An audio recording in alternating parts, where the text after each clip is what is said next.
Welcome to Tommy Solo's Famous Friends. This is where I get to chat with people who I've connected with over the years in the world of arts and entertainment, and today we're doing another segment of Guitar Talk, this time featuring my old friend, iconic Canadian rock and blues man, Bill Durst. Welcome back to the show, Bill. Thank you, Tommy. It's great to be here. Well, it's always great to talk to you, Bill. Now, people that know who you are either know you as the iconic bluesman that you are today, or they may remember Thundermug. But there's a lot more to Bill Durst than just Thundermug. As I recall, before Thundermug, you were in a rhythm and blues lineup. There was a 7-piece band. How did you get into that in the first place? Oh, well, it was just the rhythm and blues bands were the rage of the day. We're talking 1966, 67. So, and I'm just like 14, 15 in that area and years old. And you couldn't, if you're going to be in a band that was playing in London, Ontario, it would be a rhythm and blues band because the rock thing hadn't hit yet. I think it was pre-Jimi Hendrix. Right, yeah. Jimi Hendrix hadn't really hit the national stage until a little while after that, right? Well, 66... He was around in 66. Yeah, and he wasn't known. You know, the record was his first record was just starting to go. So prior to that, everything was out of Detroit, man. 2 hours away, big influence, and that's where the whole world was in London, Ontario. Right. Now, what were you playing for a guitar back in those days? Well, I had begged and pleaded with my dear mama for a Telecaster from John Ballone's music store in London, Ontario. And I got a secondhand Telecaster, which has happened to be a very, very good one. So I was like a pro. I had my pro guitar, my hero Dominic Triano had a Telecaster, and everybody else had a Telecaster too. Really, it was Telecasters. That was the guitar of the day. And so I was well equipped. I was ready to go. Yeah, the Telecaster is probably one of the undervalued guitars of all time, really. And you mentioned Dominic Troiano. Now, his fabled Tele had several modifications, and I talked to Bernie Labarge, who was actually gifted that guitar by Dominic's brother, Frank Troiano. But there was a lot of magic made on the Tele, and I know that for a long time, everybody thought, Jimmy Page was a Les Paul or an SG guy, but most of that stuff, in the early days anyway, was recorded on the Tele. Yeah, there's some great videos of Page playing the Telecaster with... the Yardbirds? Yeah. Yeah, he did a tour with the Yardbirds, and he played great in it. They also did versions of Dazed and Confused, which was written by the guys in the Yardbirds, etc. Just a quick editor's note to clarify. Jimmy Page was a member of the Yardbirds from 1966 until 1968, when he left to famously form Led Zeppelin. Now, back to the show. So it was quite fascinating. It's like a pre-Zepp kind of thing. It's very interesting. Right, yeah. Now, for a long time, you have been known as the guy who plays Magical SG. And I understand there's a story behind that. And you've been playing, that's been your sole guitar for decades, right? Yeah, the type of guitar, yeah. I've had several of them, but that's, I seem to have gravitated to that. I'm not really sure why that is. I got an SG, I had the Telecaster, and I really, really wanted an SG badly, so I got an SG, and I went through a series of SGs, as a matter of fact. I think of at least two of them, the neck broke. And there was a kind of innovation that Gibson did by putting some extra wood at the base of the neck. I don't know if that's the right way to put it. Really, it's at the top of the neck, but at the base of the headstock. And so they didn't break as much. But I did break a couple that way. And they were repaired with screws and wood and all that stuff because screws and glue and everything, because it was pretty hard on the old SGs in those days. I didn't have a whammy bar, so I just kind of used them as a whammy bar. Right. Yeah. Yeah. I think I may have picked that trick up from you back in the day, too. Yeah, that was an interesting technique where you kind of pushed and pulled and bent the body and the neck. And yeah, and the Gibson SG is certainly well known for having that fragile part of the neck at the headstock. So you're not alone on that. Yeah. Yeah. Yeah, and I've owned a few SGs myself over the years, and aside from their awesome tone, I find them to be one of the easiest guitars out there to play. I mean, they just play like butter from my experience. Yeah, that's what I think. I personally think they are. The problem is if you get excited and you pull back on the neck, you're up about an eighth of a tone or a quarter. You can pull it like a quarter of a tone out really easy when you're getting excited. Yeah. Whereas with the Les, that is impossible with the Les Paul. And I have to make a confession, Tommy. I think I had the SG for several years, and I'm not sure exactly of the year, but somewhere in there, it's probably 73 or 74. I got a Les Paul, and it was like having an affair with a different woman. It was okay, but I had to go back to the SG. And I often think of it like that. I think of it like I had an affair. It's like you cheated on your SG with a Les Paul, and then you felt like you had to go back to your one true love, the SG. Yeah. I came home. Mama, I'm home. Yeah. Yeah. Now, I'm curious, Bill. You've made at least one modification that I know of on that SG. You have is it Seymour Duncan Pearly Gates pickups on that? I have the Seymour Duncan Pearly Gates in them now, but when I bought the SG in 78, the first thing I did was have the pickups ripped out, and I put in DiMarzio pickups because the sound of the day was a little more brittle. It was like a harder sound. Yeah, I think it was interesting. Yeah, so I've never actually. The original pickups were taken out almost immediately from that guitar, and then I had a series of different pickups. I had one. Well, Rick Broadbeck was repairing my guitar at the time, and he had different pickups at home when something went south. So he'd kind of make up a pickup, and And we'll be right back after this. And I had various different pickups. I had DiMarzio's put in right away after I bought the guitar, and this really never had its original pickups in it. Over the years, there's been several different kinds of pickups put in it. Some of them were hybrid pickups, half of this kind, half of that kind. But the Pearly Gates by Seymour Duncan were really a revolution for the guitar, and it really made the sound of it. Although it sounded good before that. Well, I do remember at one point in time, Miles Goodwin was asking what kind of pickups you had and raving about how much he loved your playing and so on. And boy, I just wish I knew what kind of pickups those were. So yeah, that's part of your signature tone these days. Now, are you a light or heavy gauge string user, and have you always kind of been the same in that regard? Yeah, I was a pretty standard string user back in the day. And then I don't know when it occurred to me that, I just read that you get better tone with fatter string. And so I tried it, and I got bigger, fatter tone. So I used really pretty heavy strings. I think it was like a blues gauge. It was called blues or something like that. I don't know why though. Yeah, blues because the strings were so heavy that you'd had the blues just trying to stretch a note. But it was a light top, a bottom heavy kind of thing, and the bottom was like 50 some odd. It was 52 maybe, then 42. Like really pretty heavy strings on the bottom.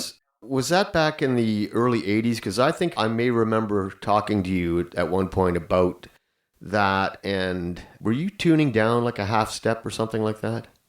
Well, Thundermug definitely tuned down a half step, I think, for sure. And after that, no. Just Thundermug, I tuned down half step. Okay. Yeah. Yep, it was standard tunings and standard strings, and then it was like a blues thing.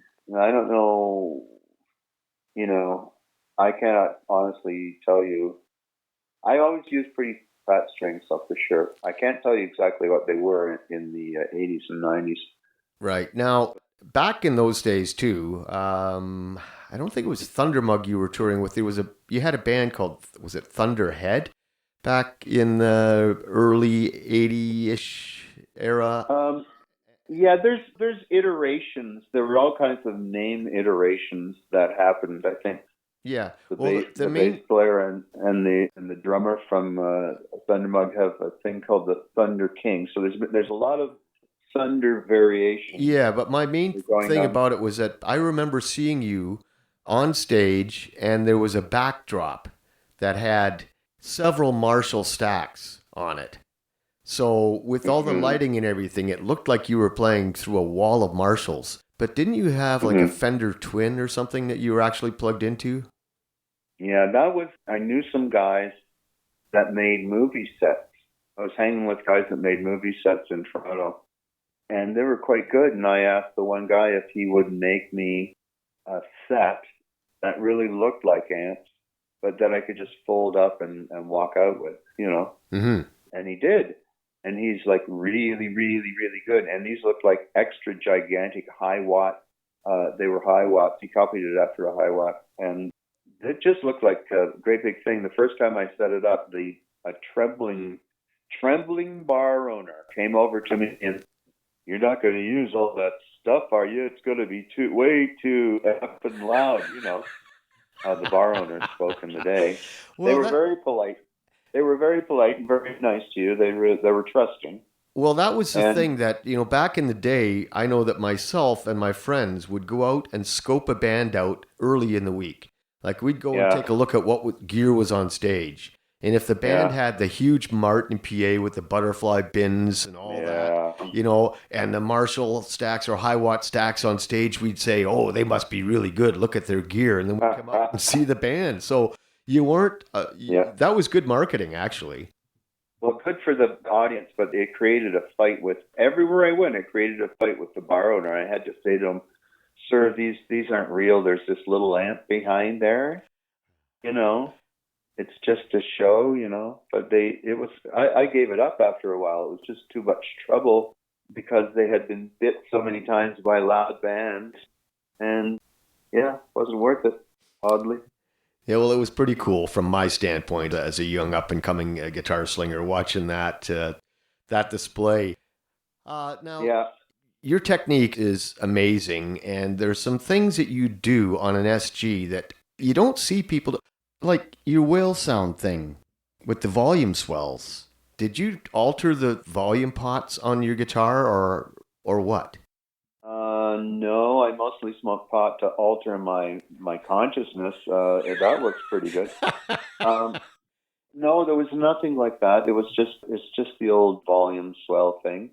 It's what you do with it. What your imagination is. I had all kinds of little things I wanted to do. Like I wanted to make sounds too.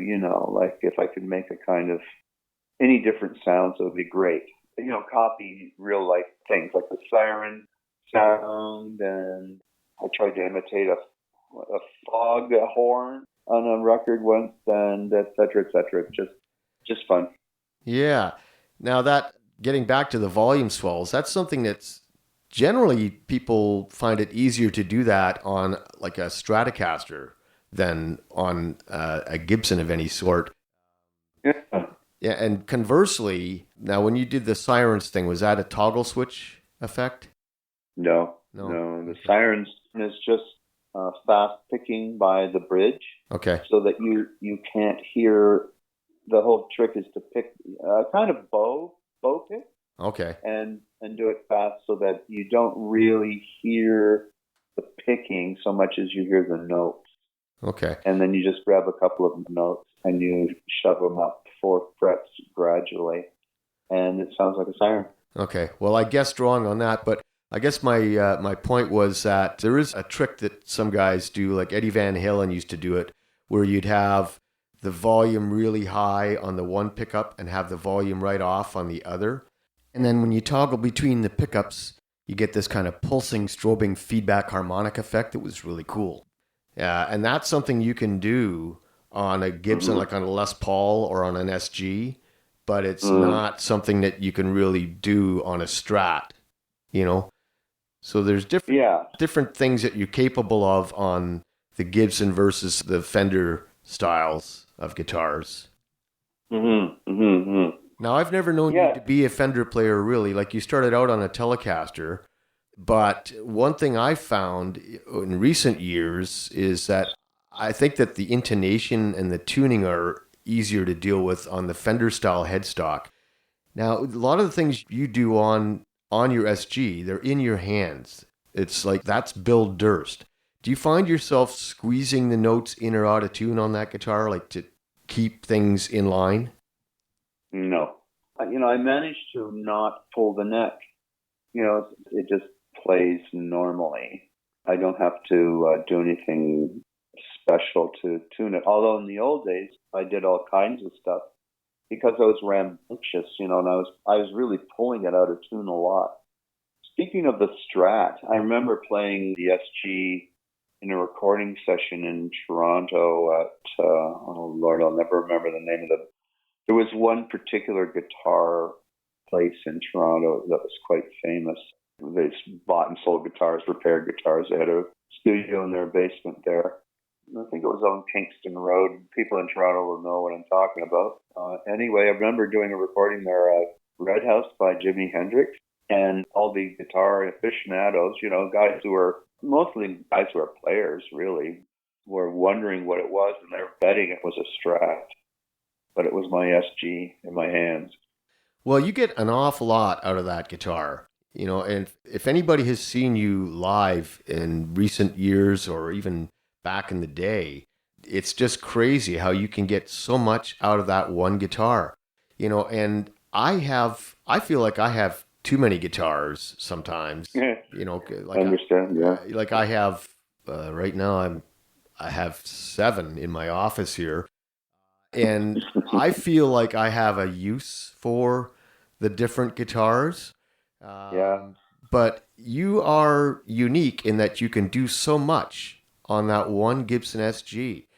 And as I mentioned earlier, I've had a few of them over the years, but I found that I guess my touch was a bit too heavy and I had a lot of tuning issues. But have you Me too. have you lightened up your touch over the years? Yeah, that's the real secret. Well, hey man, if you're going to play slide, there's there's where you really have to disconnect the emotion of what you're doing from your left hand. Like you just have to disconnect. It's like one time I learned, come to me, da da da da da da da. What the hell's that song? Oh God, I can't remember it. But anyway, it's a very famous song. And in the bridge, every time I went to sing it, I cried. I thought, well, how the hell? I mean, the first 3 times I went to sing it, I cried. And it was like, how am I going to get this song out? Because I got to sing it, but I'm going to be crying. And I want other people to cry, but I can't cry because I'll mess it up. So you have to divorce. I had to divorce my emotion from my throat. You know what I mean? And so the same thing with the guitar, my passion. I had to divorce that from my left hand so it would pull. And I'm still not relaxed enough when I play, but anyway. I remember, do you know Peter Green's famous Les Paul? Right, yeah, with the reverse wiring in it, yeah. Okay, so it's come down through Gary Moore to a guitar player, which again, I'm sorry with names and everything about it. And he's a guitar player that has many guitars. He's a young guy. Quick editor's note. The guitar player who currently owns Peter Green's fabled Les Paul as of this recording in December 2022 is none other than Kirk Hammett, the lead guitar player from Metallica. And we'll be right back after this.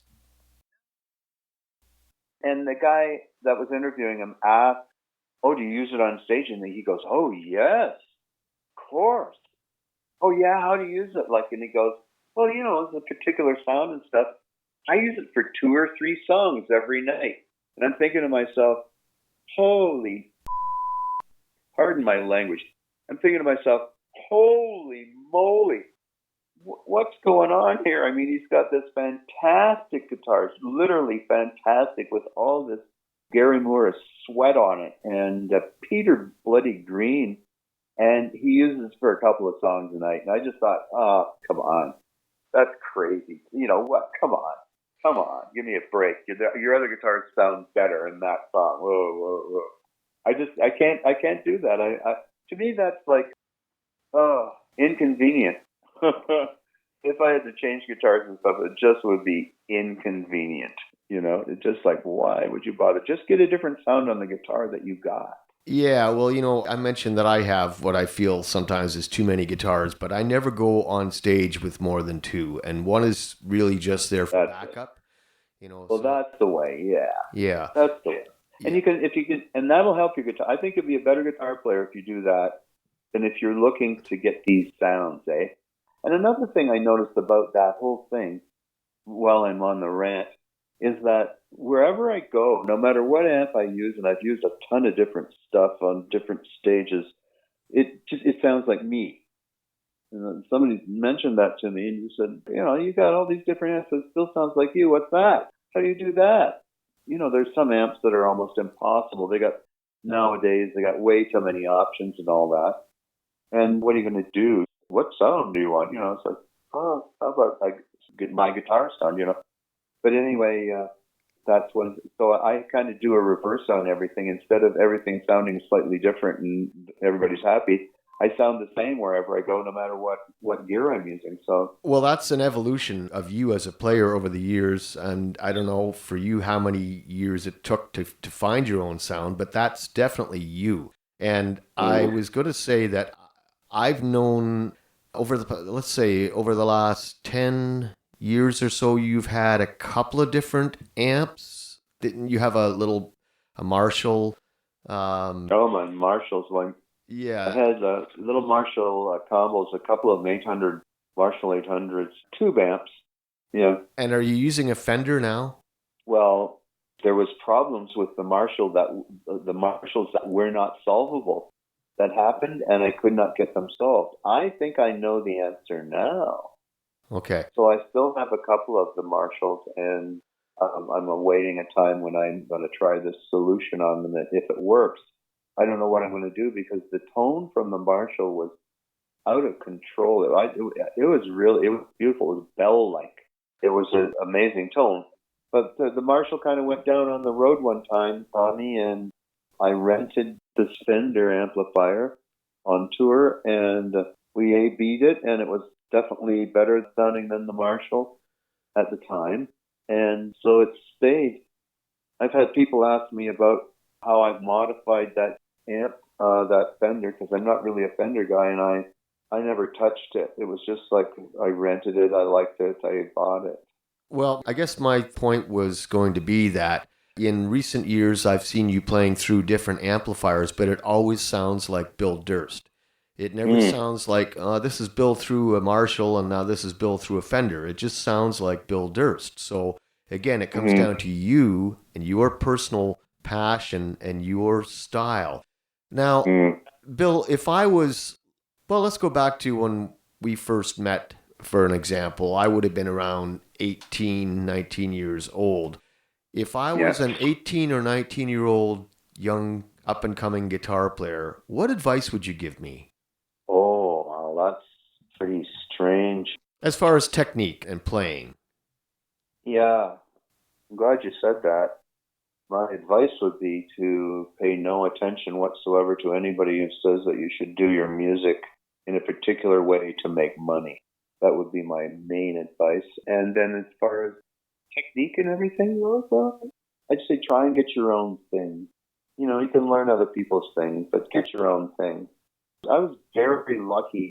You listen to guitar players as you're learning, and, you hit a particular one that you just are in awe of. In my case, I was very lucky. It was Jimi Hendrix and Jeff Beck, and you try and copy them as best you can. And I don't have a super accurate copy ear, and that kind of sent me down an original road. One thing I just marvel at myself is just the weirdest thing. everybody's got like licks they can do really fast, Tommy? You know, your fast lick, shall we say? That, you know, I don't know how other guitar players think, but I just thought of it when I was a kid. It's like, oh my God, that guy's going so fast. How the hell will I ever do that? But I thought that every guitar player, you know, every really great guitar player had to, you know, made up their own fast licks. I didn't realize that they were just copying other guys or they were doing this or that. I just figured that's what you had to do. So I made up my own fast lick. You know, I'm not like wowed out by them, but they go really, really, really fast. And I'm trying to let myself play much more of that because it's my own thing, you know, and yeah, that's my fast lick story. Well, I think it's really important, as you mentioned, for guitar players to try and find their own identity. And that's certainly something that you found a long time ago. And the world is a better place for your music, Bill. I want to thank you so much for taking the time out of your day once again to do this with me. And hey, you're a sweetheart, Tommy. I really appreciate it. Until next time, cheers. All righty. Bye now. I've known Bill Durst for over 40 years, and he just keeps getting better with age. It's always a pleasure talking with him, and we do hang out from time to time. We just don't always record our conversations. So it was a pleasure to do this today, and we're also musical friends, having shared the stage many times over the years. Now here, for your listening pleasure, is Bill Durst and Heartless Man from his Hard and Heavy album, featuring yours truly on second guitar with my band backing Bill up at a Rocking for Kids event. Enjoy.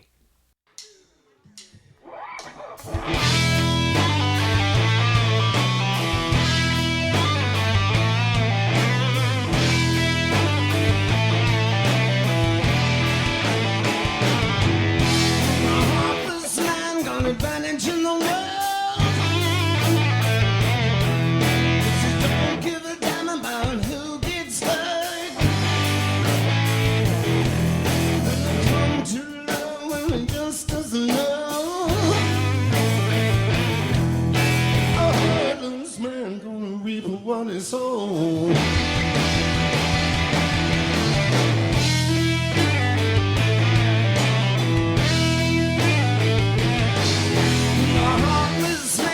Steal your joy. Play with you like a throwaway toy.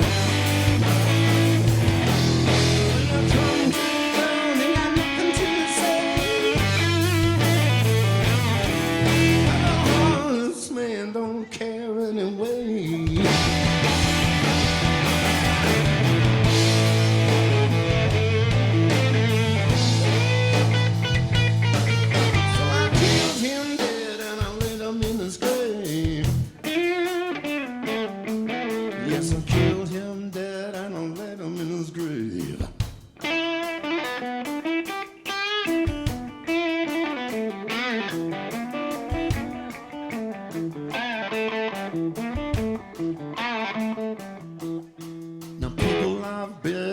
Heartless man.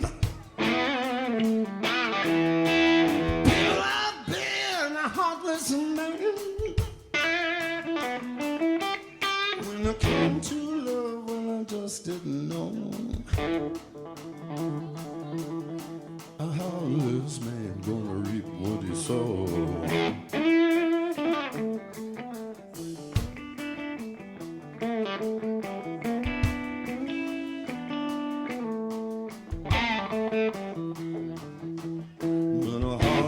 Man don't care anyway. So I killed him dead and I laid him in his grave.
Tommy Solo's Famous Friends is a one-man production, meaning that I've done all the work, including recording, editing, guest acquisition, etc.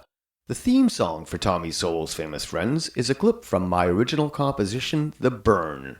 All rights reserved. And hey, if you like the show, why not help us out, buy me a coffee, subscribe, hit the like button, and until next time, cheers.